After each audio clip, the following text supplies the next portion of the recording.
Minority Leader Haruna Idrisu says he and his colleagues will vote against the Public Universities Bill 2020, currently before the House for approval. Parliament's Education Committee has recommended that the House approves the bill, despite opposition from various teacher unions, including UTAG. The unions are worried it will give government unfettered control over university administrators. On the floor of Parliament today, Mr. Idrisu said unless government consults various education sector stakeholders to resolve their concerns, the minority will not support the bill. There's more in the following report. The tenure of the 7th Parliament is expected to expire soon. Government wants the Public Universities Bill passed. Minority Leader Haruna Idrisu has served notice his side of the House will not support the passage of the bill. With respect, I have no problem with government seeking to revise legislations affecting public universities. But I have a fundamental objection to the Public Universities Bill, and my objection is rooted, so I need assurance from the Minister for Education and the Committee on Education. Other than that, I'm unable to lend support to the bill. Mr. Speaker, I'm holding in my hand here UTAG, University Teachers Association of Ghana, and I'm sure Mr. Speaker's office have been copied, First Deputy Speaker, Majority Leader, Minister for Education, and it reads, University Teachers Association of Ghana, UTAG, request for information on the status of the Public University Bill, and it reads in part, while waiting to be consulted, we have read news reports that indicate that the bill is to be brought before Parliament when it reconvenes on 14 December 2020. Indeed, a Ghana web story caption, relay PUP, Public University Bill to Parliament without consultation worry, unquote. Signed Dr. Samuel Nkuban, President UTAG. Mr. Speaker, so stakeholder consultation is important to the work we do as Parliament. That is why Article 106 requires that we invite public memoranda. These are stakeholders who are affected by the bill, and therefore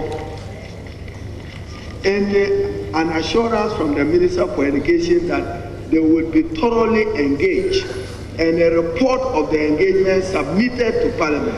Other than that, we are unable to support this bill. We want the legitimate concerns of university lecturers, teachers, and students in the governance of public universities to be appropriately covered as we proceed further on this bill. But Education Minister Dr. Matthew Opoku-Prempeh insisted there have been adequate consultation. He said only the University of Ghana branch of UTAG is objecting to the bill. Agree with the Honorable Minority Leader 100% of the essence and the necessity of consultation as he quoted article of our Constitution. It is not UTAG National that is writing. And the name he mentioned, Samuel, is the president of UTAG, University of Ghana. The current president of UTAG is Professor Charles Marfo of KUST. So, Speaker, I want to put on record that these three things only came from University of Ghana. There are 26 public universities who are going to be affected by this bill. So, Speaker, and a thorough consultation. So, Speaker, if you even read the title of the request that we brought, said information on the status. They never said they have not been consulted. Minority MP on Parliament's Education Committee, Ben Ahiafo, criticized provisions in the bill that will allow for the President to appoint the Chancellor of Universities. He also criticized the bill for requiring that the Finance Minister approves loans that universities take. Mr. Speaker, clearly, we all know no president of this country can be a chancellor of university. And as such, Article 1953 is clear that even when it comes to the appointment of the principal officers of the university, it is the governing council which is tasked with the responsibility to do that particular appointment. Mr. Speaker, in this House, we have passed several university bills and defined principal officers of the university to include the Chancellor of the university. Mr. Speaker, let me read Article 1953 of the Constitution. It states, quote, the power to appoint persons to hold or act in an office of a body of a higher education, research, or professional training shall vest in a council or other governing body of the institution or the body. It means that clearly the Constitution tells us who should appoint the officers of a public university. And Mr. Speaker, if we go to clause 16, sub-clause 2, we are saying that the president would have to appoint the chancellor of the university.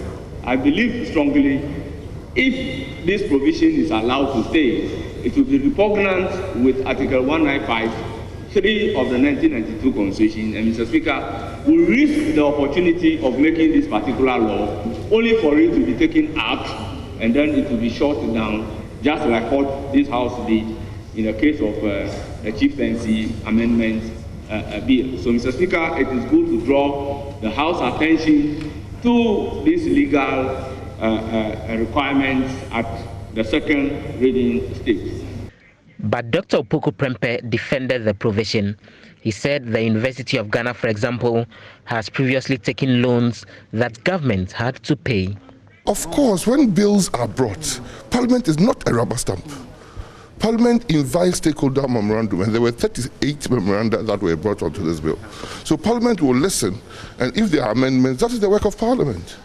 Executive brings its proposals, Parliament invites memoranda from stakeholders, and the bill is fashioned. No bill, I don't remember the last time a bill came from executive here that went back the same. I don't remember a single bill.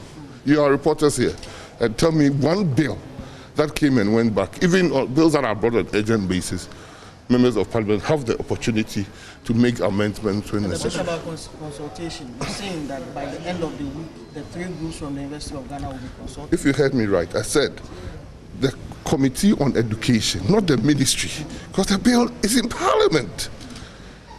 So how can I give you another taking? I'm saying that the committee would require them because honorable members have requested to see a report of that meeting. One of the concerns that have been raised about it possibly compromising the independence of the universities has to do with how when the universities need to dispose of property, they need to go for loans. Approval first needs to be sought from government. What's the justification for that? To the extent that if it's an autonomous institution running its affairs, why should additional approval come from government before then they take loans, or for that matter, they dispose of property? When the university gets into debt, who pays? I think I would answer in a short. The University Teachers Association of Ghana, MIWA, says it is disappointed that the Public Universities Bill is being discussed in Parliament without recourse to the association after it recommended major changes. UTAG had maintained the bill in its current form gives too much power to government and is therefore unconstitutional.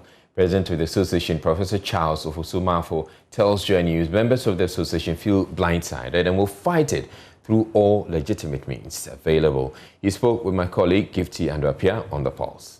UTAG had met the Parliamentary Select Committee on Education earlier.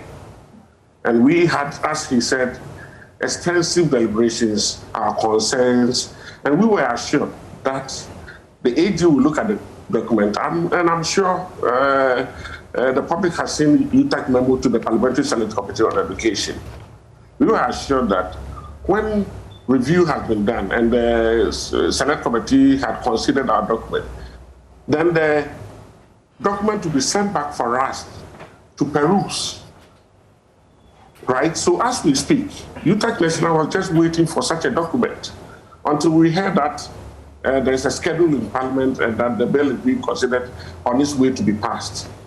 And we were flabbergasted, we were surprised, we were disappointed. Because as we speak, we don't know what is in the bill that they are seeking to pass. But if you look at our memo, we have made it clear that the bill in its current state is inimical to academic freedom and in fact, unconstitutional. Somebody should review such a bill, let us peruse it, get ourselves satisfied before they can move on to do anything. And so, my dear, as it is now, we don't know what they are going to pass. Okay. And obviously, we don't support it. As it is now, the council is populated by government appointees. And so basically they are saying that we should come and run the university from the office of the government of the day. We will spend every life in us to keep academic freedom. We will fight it at every point in time. We can go to the Supreme Court, but of course I know you know UTAC. We have always resorted to our last arsenal,